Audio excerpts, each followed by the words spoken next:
I'm Grace Harper, 28 years old, and I will never forget the moment I limped into that Denver courtroom, the sound of my crutches echoing against the polished floor.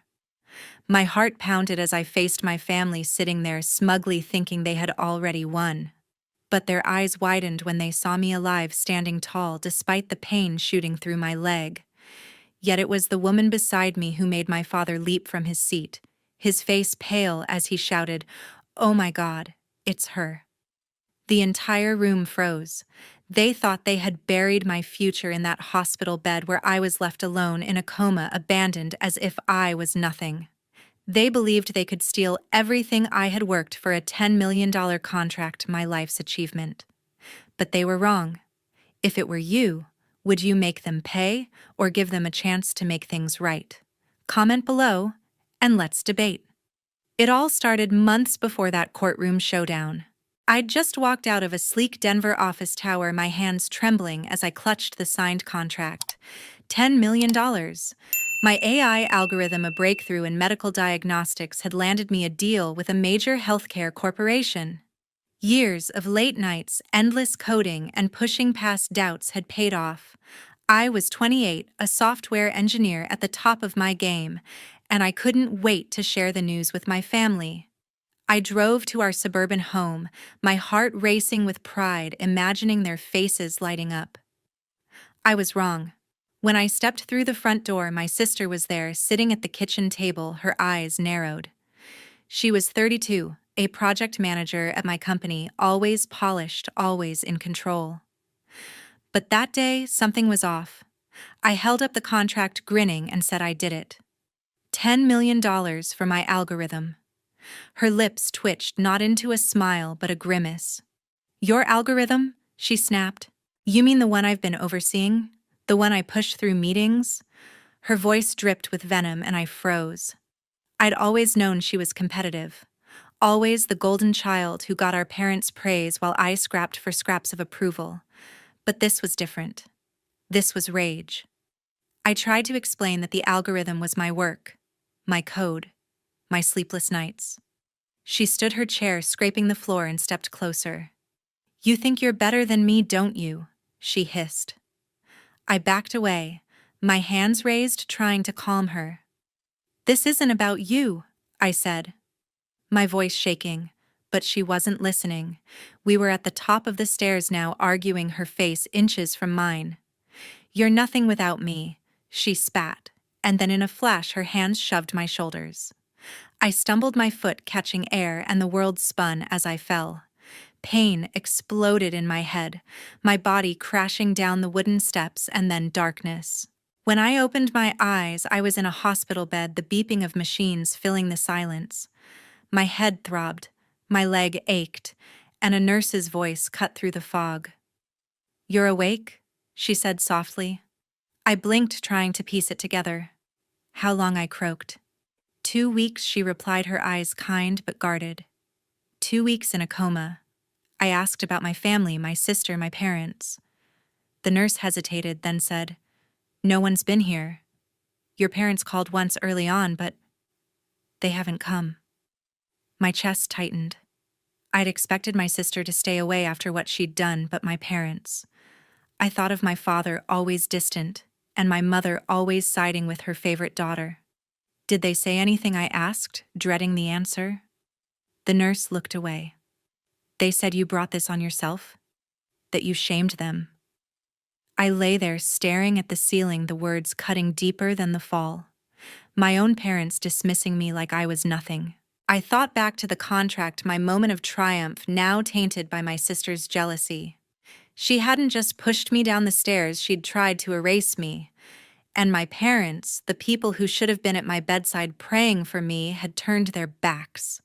I clenched my fists, the pain in my body, nothing compared to the betrayal in my heart. As days dragged on, my isolation grew heavier.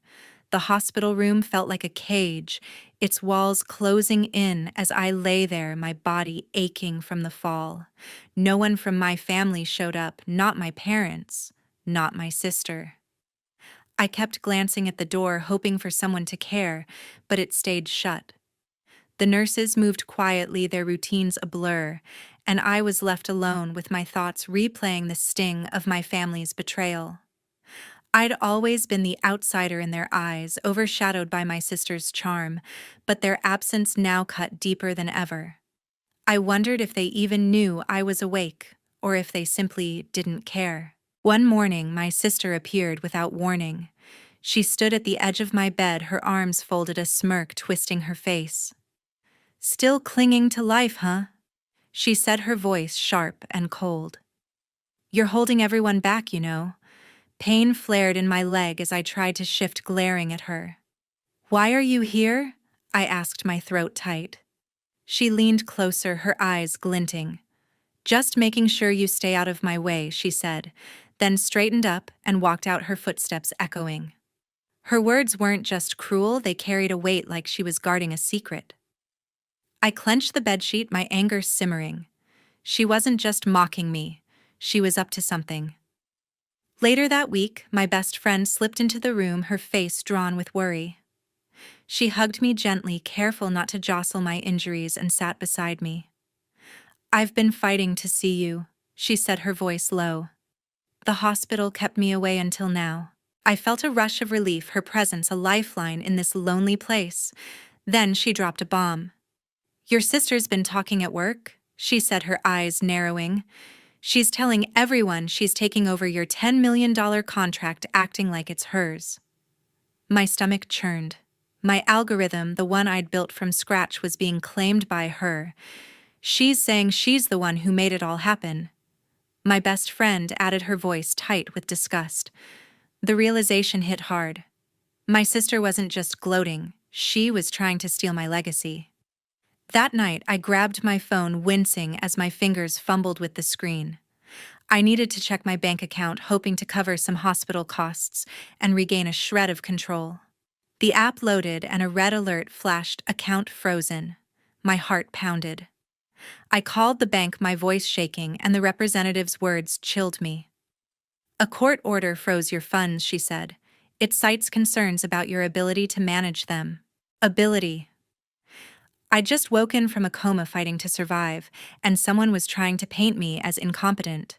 My sister's visit, her smug confidence, and her boasts at work clicked into place. Everything was starting to make sense. This wasn't just abandonment. A week later, a stranger walked into my hospital room. He introduced himself as my lawyer, a man in his 30s with sharp eyes and a calm voice. He carried a thick folder, his expression serious as he sat beside my bed. "I'm here about your contract," he said, sliding a stack of papers toward me. My heart raced as I scanned the documents. They were legal forms, stamped and official, declaring me incapacitated, unable to manage my own affairs. My signature was scrawled at the bottom, but I'd never signed these. "These were filed to transfer your $10 million deal," he said, his tone steady but grim. "Someone's trying to take everything." I gripped the papers, my mind spinning. My sister's smirk from her hospital visit flashed in my head. This had her name all over it. I asked my lawyer how he'd found me. He explained that a colleague at my company, worried about my absence, had hired him to investigate. "The court order freezing your bank account was just the start," he said, flipping to another page. "These documents claim you're unfit to work based on your medical records." I stared at him, disbelief turning to dread. My medical records? I'd barely been awake a week, and someone was already rewriting my story. My lawyer leaned forward, his voice low. "We need to dig deeper, but this looks deliberate." I nodded, my anger rising. My sister wasn't just stealing my contract, she was trying to erase my competence, my identity. That afternoon, a doctor came to see me.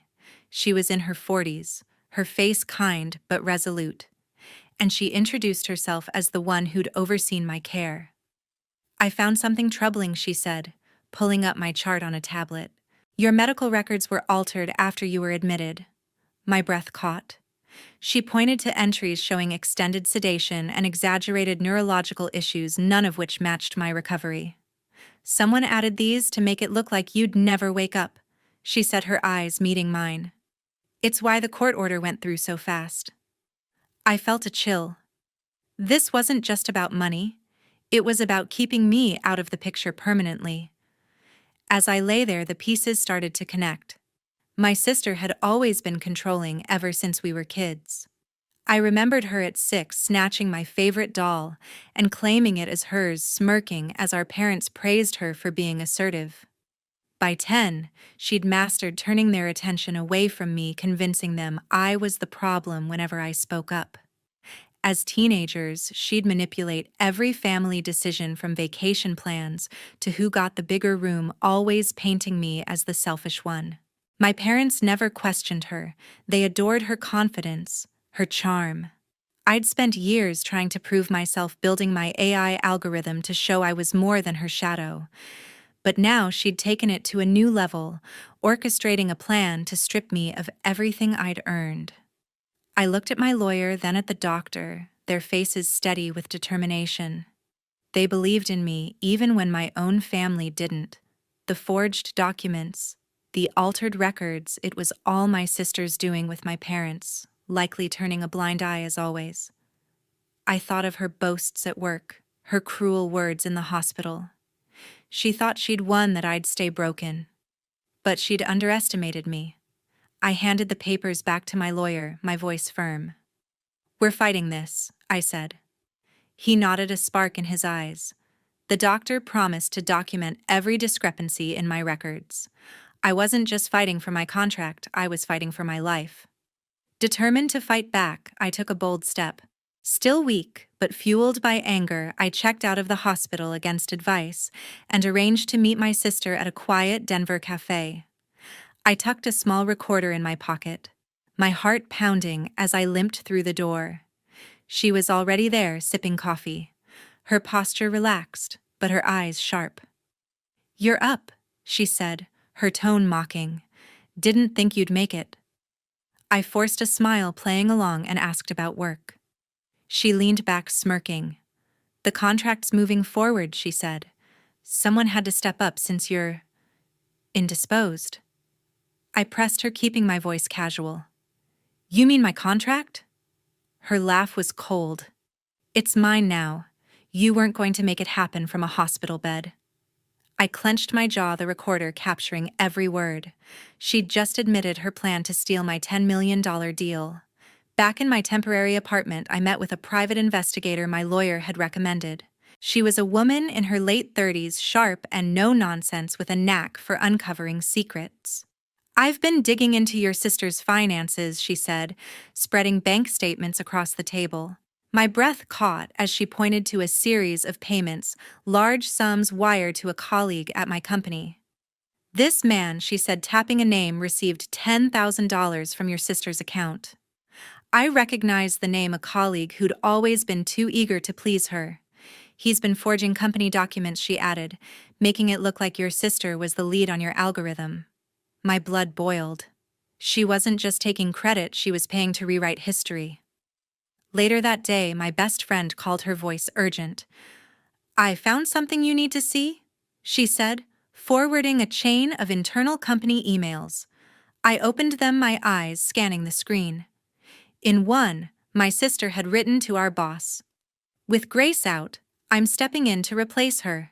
The contract's in good hands." Another email bragged about her vision for the algorithm, as if I'd never existed. My hands shook as I read her words, each one a betrayal. Cynthia's voice broke through my thoughts.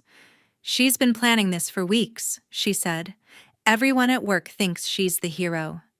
I thanked her, my resolve hardening.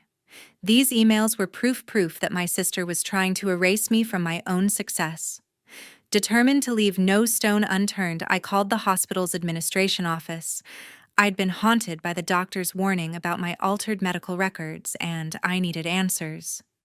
The administrator, a brisk woman, confirmed my suspicions after pulling my file. "There's evidence of unauthorized changes," she said, her voice tight. "Entries were added to exaggerate your condition, suggesting you'd be incapacitated for months."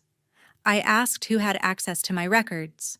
She hesitated, then admitted, "Only a few staff members, but we're investigating an external request that came through a legal channel." My mind flashed to my sister's connections, her ability to manipulate. This wasn't just about the contract. It was about keeping me down, locked away in a false narrative of frailty. With evidence in hand, I prepared for battle. I sat across from my lawyer in his Denver office, a cluttered space filled with legal books and case files. "We're building a strong case," he said, his voice steady. "We'll file a lawsuit in Denver court charging fraud and conspiracy to deprive you of your contract." I nodded, my fingers tracing the edge of the table, but my chest tightened. Going to court meant facing my family, the people who'd betrayed me without a second thought. Daniel leaned forward, his eyes sharp. "The recording is key," he said. "In Colorado, one-party consent is legal, so your cafe conversation with your sister is admissible." I exhaled, relieved that my risky move would hold up in court. He explained we'd present the recording alongside the emails my best friend had uncovered showing my sister's intent to steal my $10 million deal. "We'll also call the doctor who reviewed your medical records," he added. "Her testimony will prove the alterations were deliberate." I felt a surge of hope, but the weight of what lay ahead pressed down on me.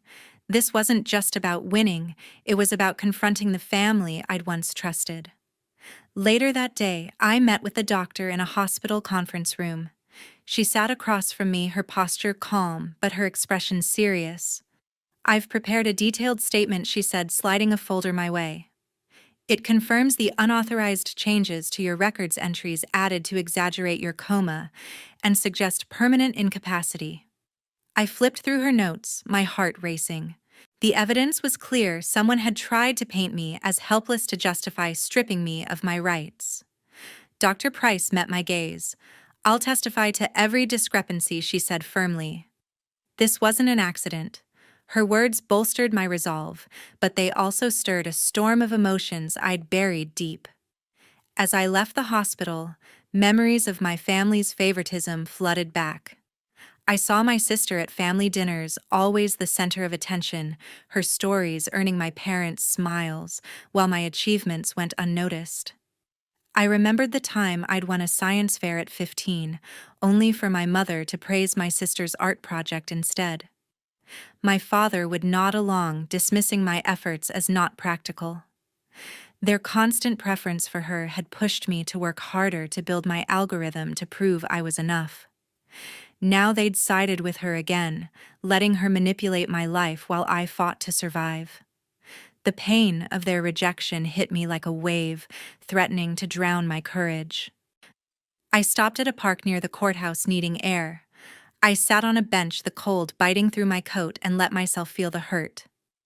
I wasn't just fighting for my contract, I was fighting for the truth. For the years I'd spent proving myself. The day of the trial arrived, and I was ready. The Denver courtroom buzzed with tension as I sat beside my lawyer, my hands clasped tightly in my lap. Daniel stood, his voice clear and commanding, addressing the judge. "We have undeniable evidence of a conspiracy to defraud my client." He began, presenting the recording from the cafe, where my sister admitted to stealing my $10 million contract. The audio played, her smug voice echoing through the room. "It's mine now."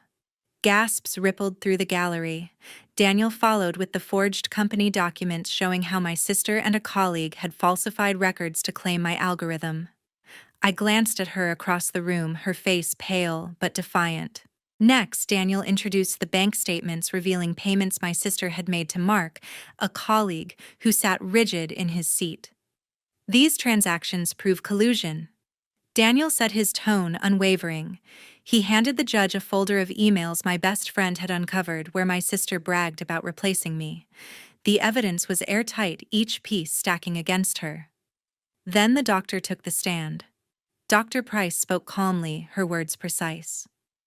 "The medical records were altered to exaggerate Ms. Harper's condition," she said, holding up charts. False entries suggested permanent incapacity used to justify the court order against her. The judge's eyes narrowed and I felt a spark of hope. The truth was unraveling. My sister stood to defend herself, her voice sharp but unsteady. I was protecting the company, she claimed, her eyes darting to the judge. Grace was unstable, unfit to lead. Her lies stung, but they crumbled under scrutiny. Mark followed, stammering through his defense. "I was just following orders," he said, avoiding my gaze. His weak excuse only deepened the judge's frown. I watched my parents in the gallery, their faces a mix of shock and denial. My mother clutched my father's arm, her lips trembling. My father stared ahead, his usual cold demeanor cracking. They'd enabled my sister for years, but now their complicity was laid bare. Daniel called me to testify. My heart pounded as I took the stand, facing the room. I spoke of my algorithm, the years of work I'd poured into it, and the betrayal of being pushed down the stairs. I described waking in the hospital, abandoned by my family, and discovering their plot to strip me of everything. They thought I'd stay silent. I said, my voice steady despite the ache in my chest. But I'm here for justice. The courtroom was silent, the weight of my words sinking in. My sister glared, her confidence fading. My parents looked away, unable to meet my eyes. For the first time, I felt the power shift. The judge deliberated, the minutes stretching like hours. Finally, she delivered her verdict. "The evidence is overwhelming," she said, her voice firm. "The defendant orchestrated a calculated scheme to defraud Ms. Harper of her intellectual property and financial rights." She sentenced my sister to 4 years in prison for fraud and conspiracy. Mark received 2 years for his role in forging documents. I exhaled, relief washing over me, but the judge wasn't done. As for the parents, she continued, their involvement in enabling this scheme warrants a civil lawsuit for damages. My mother gasped, burying her face in her hands. My father's shoulders slumped, his authority shattered. As the gavel struck, I felt a weight lift. The courtroom emptied, but I stayed, watching my family leave in disgrace. My sister's defiant mask had cracked, her eyes hollow. Mark shuffled out, head bowed. My parents, once so dismissive, now faced the consequences of their favoritism. I'd fought for my truth, and I'd won. The contract was mine again, my name restored. But more than that, I'd reclaimed my strength. I walked out of the courthouse, the Denver sky bright above me, ready to rebuild my life. With justice served, I began a new chapter. I stood in my new apartment, a small but bright space with windows overlooking the city skyline. The walls were bare, but they held promise, a fresh start, free from the shadows of my family's betrayal. I'd made the decision to cut all ties with them. No more calls, no more visits, no more hoping for their approval. My sister, my parents, they were part of a past I no longer needed. The freedom of that choice felt like breathing for the first time in years. The legal consequences had been severe. My sister was serving a 4-year prison sentence, her ambition reduced to a cell. The court ordered her to pay me $200,000 in restitution for the damage she'd caused. Mark, a colleague who'd been her pawn, faced 2 years behind bars and a $20,000 fine for his role in forging documents. My parents, complicit in their silence, were hit with a civil judgment, ordered to pay $75,000 in damages. Their reputation in our community crumbled, their once proud status eroded by their own choices. I didn't gloat, I felt no joy in their downfall. But I felt relief knowing they could no longer hurt me. I wanted to do more than rebuild my own life. The pain of being betrayed, of being left alone in a hospital bed, had shown me how many others might face similar struggles. I took a bold step, investing $500,000 from my contract earnings into a Denver-based foundation for victims of familial abuse. The fund would provide legal aid, counseling, and safe housing for those escaping toxic families. At the launch event, I spoke to a small crowd, my voice steady. No one should feel alone in their fight. I said the words carrying my own scars. The foundation was my way of turning pain into purpose, ensuring others had the support I'd lacked. As I settled into my new home, I reflected on the journey. My family had tried to erase me, my sister with her schemes, my parents with their indifference. But their actions only made me stronger. I'd fought through a coma, uncovered their lies, and faced them in court. Each step had been a battle, from recording my sister's confession to presenting evidence with my lawyer. I'd learned that justice wasn't just about winning, it was about standing up even when the odds seemed impossible. My algorithm, my pride, was back in my hands, and I was already planning its next phase, determined to make it bigger than ever. The biggest lesson wasn't about revenge or triumph, it was about self-reliance. For years, I'd sought my family's validation, chasing their love through achievements they ignored. But in that hospital bed, abandoned and betrayed, I found something better: my own strength. I didn't need their approval to know my worth. Kien Tree had carried me through the pain, the lies, and the courtroom. It had taught me that no one could take my future unless I let them. As I looked out over Denver, the city lights sparkling below, I knew I was enough. I was ready to build a life on my terms, one where no one could hold me back.